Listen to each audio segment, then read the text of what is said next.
and welcome to the Mica studio. My name is Carla and today we are going to be showing infilling polymer clay pieces. So if you've ever worked with stamps or imprint cutters, you'll know that they emboss your clay. So when you have embossed clay, you'll have those indents that we can actually infill with a couple of different methods. I'm going to show you 4 different methods today, just so that you've got some variation, because not all methods actually work well with all creations. So I'll show you a couple of tips and tricks that I've learned over the years with infilling and how to do it as cleanly as possible, because it can get messy. All right, we have a lot to cover. Let's get into it. So the first technique I'm going to take you through is actually infilling simply with polymer clay itself. So we don't need anything else in this except softened polymer clay. Now I've just done this one by over conditioning. You can see it's quite stretchy, almost like bubble gum, because I've just been working it with my hands. So it is really nice and soft. If you wanted to, you could get to this point with Cernit soft mix, which is like a little block of clay that you would mix in to make it this soft. Or you could use liquid clay softener, but I would do so sparingly just because it can get a little bit messy. Especially for this technique. Now I did say before that not all techniques will work for all pieces, so this piece is actually perfect for this one because it's really chunky bits that we need to infill. If I had a piece like this that just had some fine detailing, this really wouldn't work well for it. So you've really got to pick the technique for the piece. Okay, so to get into this one, I have my super soft clay. And much like if you're working with molds, all you need to be doing is just squishing it into the gaps. Now I will preface this by saying this is actually my least preferred method of infilling, just because it is the messiest. You'll notice that we get a lot of blue outside of the line, so it's good for if you have, say, this project where it's a light blue with dark blue infill. So even if there's a little bit of polymer clay residue from the infill left remaining on the top, it's not actually going to be discoloring it much because it's already got those blue undertones. If you were working with a white piece and you wanted to infill black, definitely do not use this technique. This technique though is the most accessible to everyone, because if you're working with polymer clay, then you already have polymer clay. So you have all of the items needed to do this technique. So give it a go. It might be great for you and your project that you need, or if you're in a pinch and need to infill something and all you have is polymer clay, but definitely keep watching because some of the other ones I go through are my most preferred methods. Okay, I now have clay in all of my infill gaps, so it's just a matter now of going around and trying to take off any of that excess. I am going to wipe my fingers because, as you can see, I've got lots of blue on them. So I want to make sure that I'm taking as much blue off and not adding it back in. So take it off, very easy. I just use a baby wipe.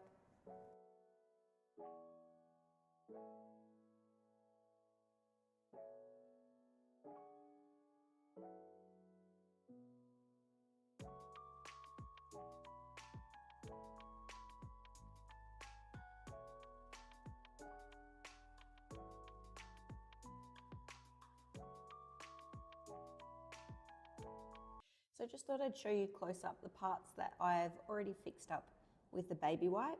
You can see it's pretty good. I do have a little gap here, so I would just spread that in again. But it's looking really neat. So all I have to do is this other side, and then it goes back in the oven and bake as you would normally bake polymer clay. So usually when you're working with already baked polymer clay and you're adding more polymer clay to it to then do a second round of baking, you would actually need to add a oven baked clay adhesive or bacon bond, but because we're actually smushing this into all of the gaps, it's not really required because it will hold itself in there. If you did want to be sure, just to make sure that it's locked in there for good, you can actually put a little sealant over the top of it all just to help kind of adhere those pieces and make doubly sure that they're not going to go anywhere. So the next technique I'm going to be showing you is how to paint infill. So paint infilling is probably my preferred method for anything super detailed or fine lines. So this one would have been so difficult with the previous technique. also with liquid clay, it can get really messy. So paint technique is really great for even small projects like this if I just want to infill the lines. So I'm actually going to infill this one, and then I'll also show you how to do it on larger lines on this trinket dish that I already have.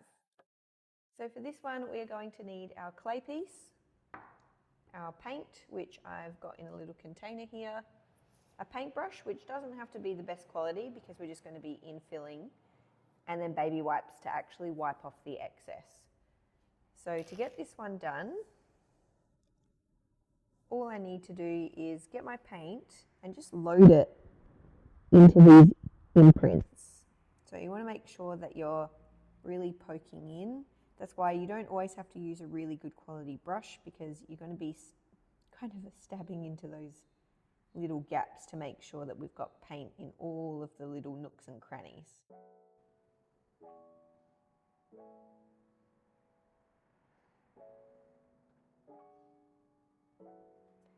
Okay, once I'm pretty happy with that I've got the coverage, I'm going to take my baby wipe and just pop my finger into the baby wipe, and I'm just going to wipe away that excess.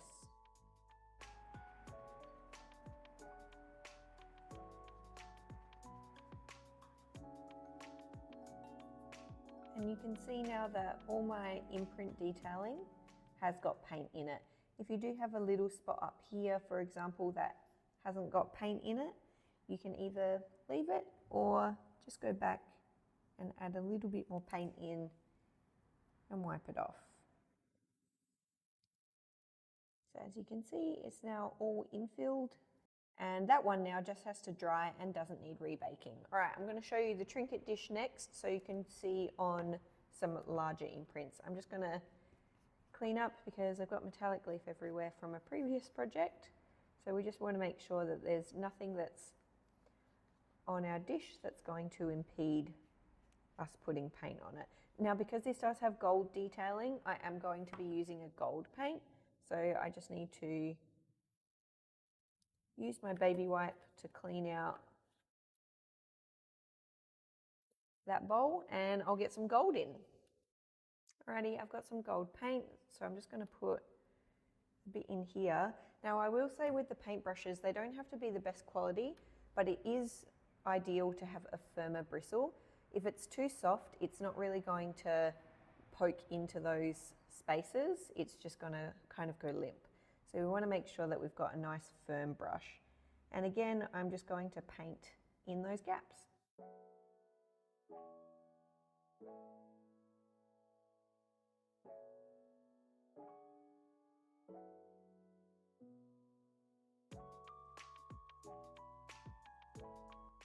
Okay, so much like our previous make, we want to take our baby wipe just to clean up the edges. Baby wipes are your best friend when it comes to infilling, because they honestly just take so much of the excess away and leave you with those beautiful infilled lines.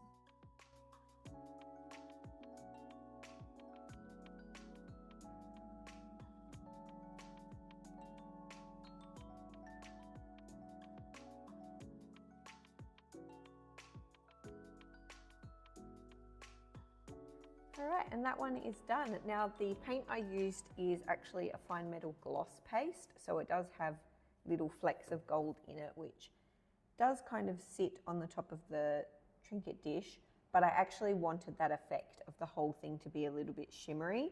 If you didn't like that, obviously don't use this, use a more standard gold paint. But also if you do find that you can't get some of the paint off, you can always lightly rub with acetone on a cotton bud, so it will take that surface off and whatever else is with it. I will just say with paint, it's also best to seal this, so if you do put paint in any of the gaps, you'll want to run either a varnish or a glaze over the areas that are painted, just to make sure that the paint isn't going to rub off over time. Alrighty, and that is our paint infilling done. As you can see, really good for fine detail and line work, no matter how small or large your piece is, and really easy to clean up with a baby wipe. All right, on to the next one. The next technique I'm going to take you through is infilling with mica and pigment powders. So this is one that we do like to do unbaked, because you can't really do it once it's baked unless you mix the mica powder in with a glaze and infill it like you would liquid clay, which we'll show next. So this one here, you actually have to put the mica powder onto the cutter that you will be using. So I made this one the other day, and all you have to do is actually put your mica powder on here. Now if I try and just brush mica powder on, it's probably not going to stick that well. So you can actually use just a little bit of water and a paintbrush and just paint it a little bit on. But I find the best method is actually just using a baby wipe, because it has moisture on it anyway. All you need to do is get a little bit of moisture onto the top, just simply by pressing it down. And then I'm going to brush the mica powder on. Take my mica powder.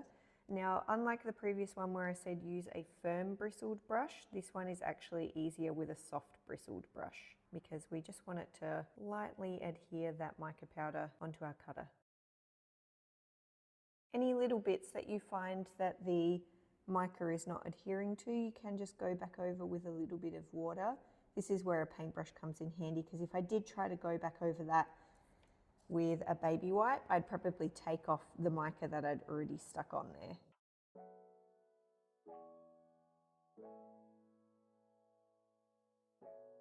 Now with this technique, it's definitely less is more. You don't want to overload your mica powder, because otherwise it will fall in the wrong places. So what I like to do once I've actually got it loaded on is just to do a little tap upside down.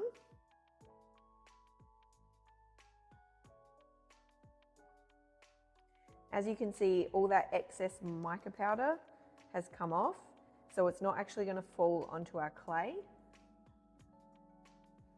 Because otherwise, if I just try and put it down straight away, I'm going to get little flecks of flyaway mica powder everywhere. And as you can see, it's still on there. I do have a little bit just in the gaps here where there's obviously been some water, so I'm just going to clean that up. Take off any really big excess chunks.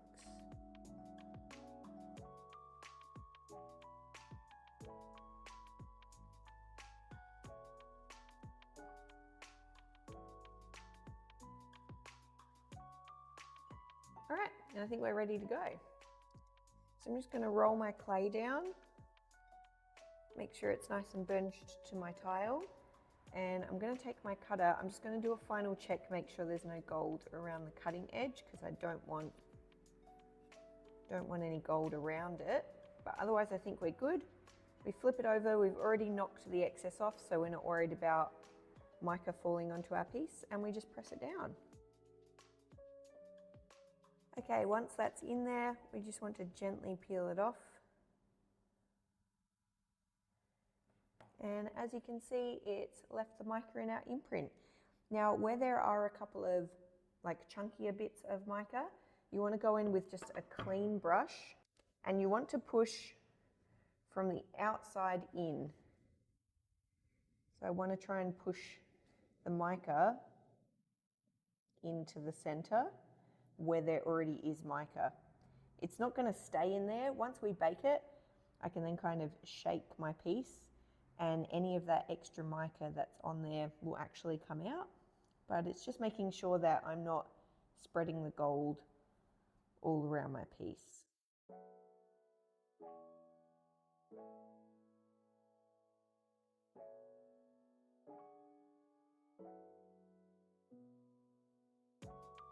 Okay, that one is now ready for baking. Once it's baked, I'll just shake it to get any of that excess mica, and then we just seal it. I just thought I'd jump in and give you a little bonus one before we move on to the final method. And the bonus is actually using metallic leaf gilding. So we have covered metallic leaf gilding before in previous videos, and much like the mica powder that we just did, it is a matter of putting your unbaked clay down and then using a cutter to actually infill. So definitely try that one. It works with a bunch of different projects. It's actually one of my favorites to do to add a little sparkle into those imprints. But otherwise, I like to use liquid clay, which is the one that we're about to do now. So I love using liquid clay as an infill. I use it on a lot of our trinket dish and glasses tray projects because it does give this really amazing finish, and it can also sit up a little bit. I don't know if you can see that, where it's slightly raised at times. Liquid clay is quite thick and gloopy, so some people find it difficult to work with because it can string as you pull away. But I actually really love using it to build up on pieces as well as infilling. I'm going to show you infilling today though. So I've actually got this little hedgehog where we haven't infilled any of this. So these are quite deep holes. So this will actually be a really good one for me to show because you do actually need to put a fair amount of liquid clay in this. And these ones here, again, are very deep.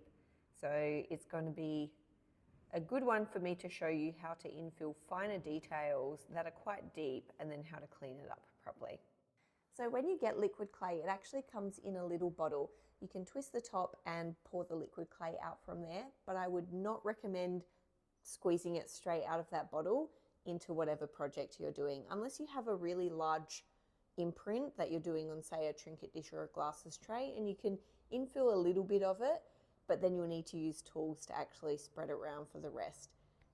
The reason I say don't squeeze it directly out of the bottle is it can sometimes be really difficult to know when the liquid clay actually hits the front of the nozzle. So when you squeeze, it might not come out. So you squeeze a little bit harder and then it suddenly floods everywhere. So we know an amazing artist, Kooky Boutique. She does a lot of liquid clay infill and her work is amazing. You should definitely go and check her out on socials. We'll pop a link in the description for her.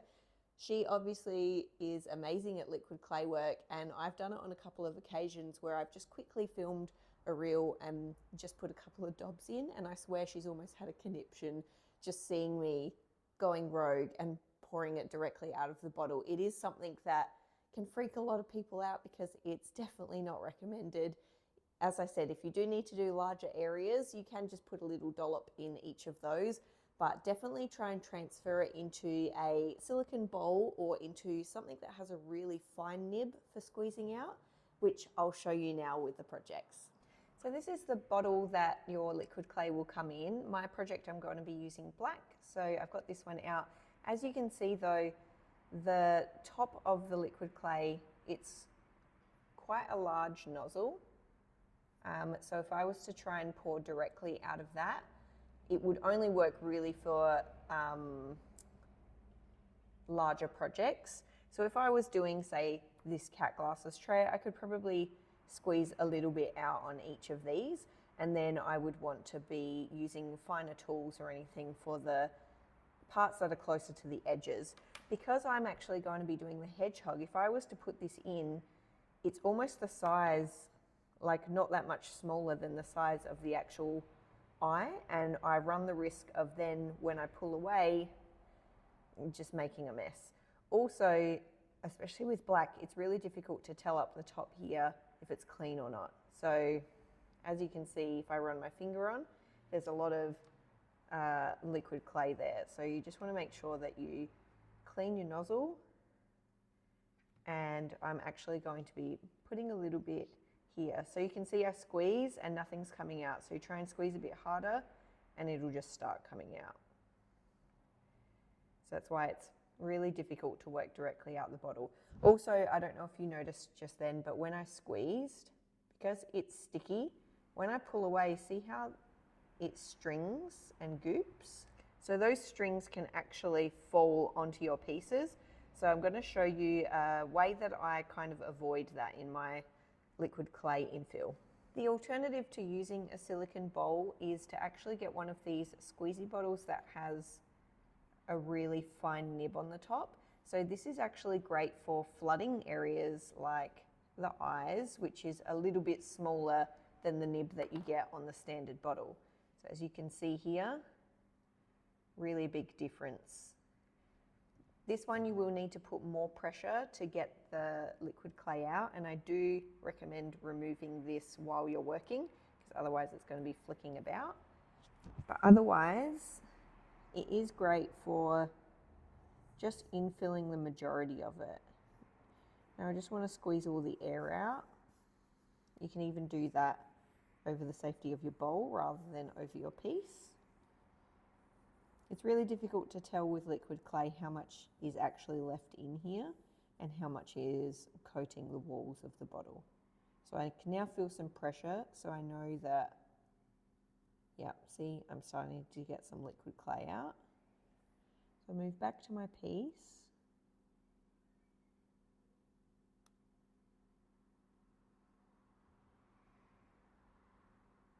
And I'm just going to infill as much as I can.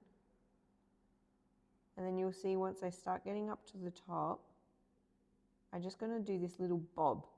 So I like bob up and down, and it helps break that string before it becomes a nuisance and will potentially get onto your clay. So if I show you a close-up here, so I'm going to squeeze as much liquid clay out of here as I can. And can you see I'm kind of bobbing up and down as I do it to make sure that my nib isn't getting too messy and that I'm just pulling those. See, now I'm at the end, I stop squeezing and I just bob up and down, and that breaks that. And so now I can pull it away and I'm not worried about it going everywhere. And as you can see, that's almost completely infilled. I just take now my little needle tool, which I have bent at a 90-degree angle. This just means that I can easily go into it rather than having to hover over the top with a normal needle tool. And I'm just going to pull the liquid clay closer to the edge. Don't want to go too far or do this too fast. Slow and steady. And again here, I've got it in the liquid clay, so I just want to bob up and down, make sure that nothing is coming away with my tool. All right, let's move over to the other one. So this one, I don't know if you can see on the other side, you can see there it's actually needing some liquid clay in this pocket. So all I do is, well, I might actually need to put a little bit more liquid clay in that one.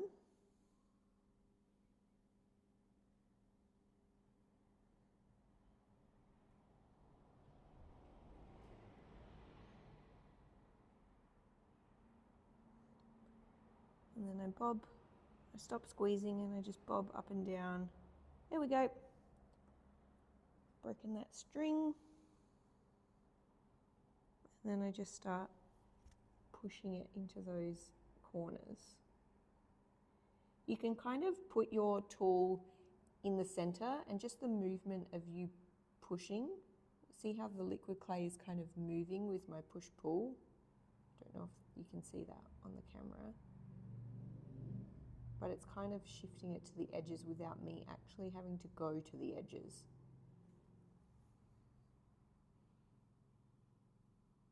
Alrighty, and bob to take that out. And that one is good. So now you can see both the eyes are done. Now I have to do the nose. So once again, I take my small nozzle. You want to sit it in there. If I tried to do it here, my hands might shake. So I want to try and sit it in as close to the bottom.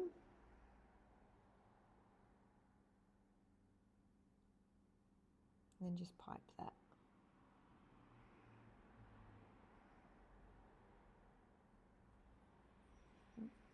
All right, that, I'm going to bob. It's broken, so I can come out. Okay, I can see that both of my edges haven't got enough liquid clay, so I'll just turn it so you can see too. Oops, wrong end. Now I just push that, and then I'm going to push it this way a little bit.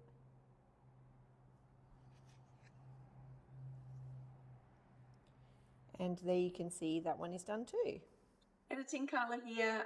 My hedgehog arm infill was actually a little bit blurry, but I do have footage of me doing it on our trinket dish, and I have a couple of good tips in there. So I'm going to pop that one in, and I'll also show a different method of flooding a larger area.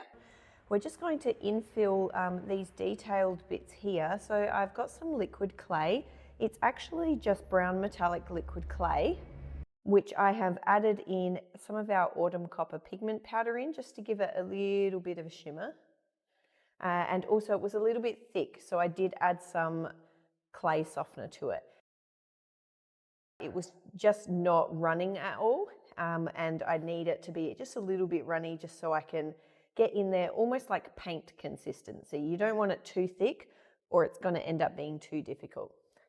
Okay, so to get it into these small kind of grooves, you can use a needle tool. I've just got this kind of modeling tool. It's kind of a little bit scoopy and it's got a point on the end. I just find that it hasn't got quite as sharp a tip as a needle tool, so I find it a little bit easier when trying to get into these areas, and it's slightly curved, so it does help as well. So all you need to do is just grab a little bit on the end of your tip, and you're just going to systematically go through and colour these in.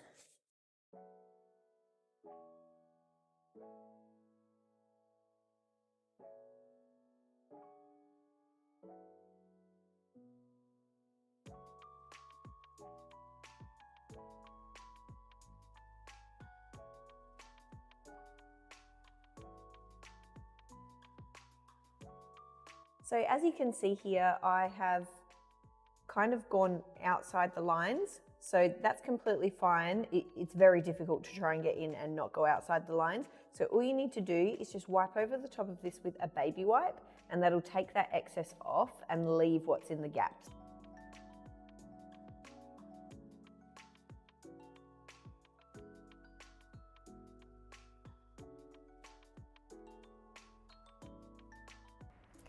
Okay, so as you can see, that's cleaned up nicely, so I don't have any excess over the sides. So now all we have to do is the little beak. This is actually quite easy because we're just going to be flooding in the center there. So I can use the same tool because it has got that slight scoop in it. So I'm just going to scoop a bit out and just infill. I'm going to see if I can get a little bit of a dome on this so it does look a little bit more like a beak.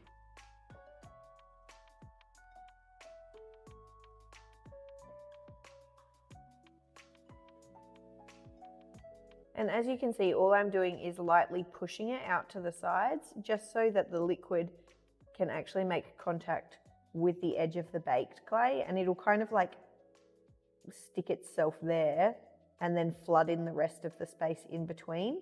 So you don't have to go right up to the edge. You can just push it towards the edge and it'll kind of do the work for you.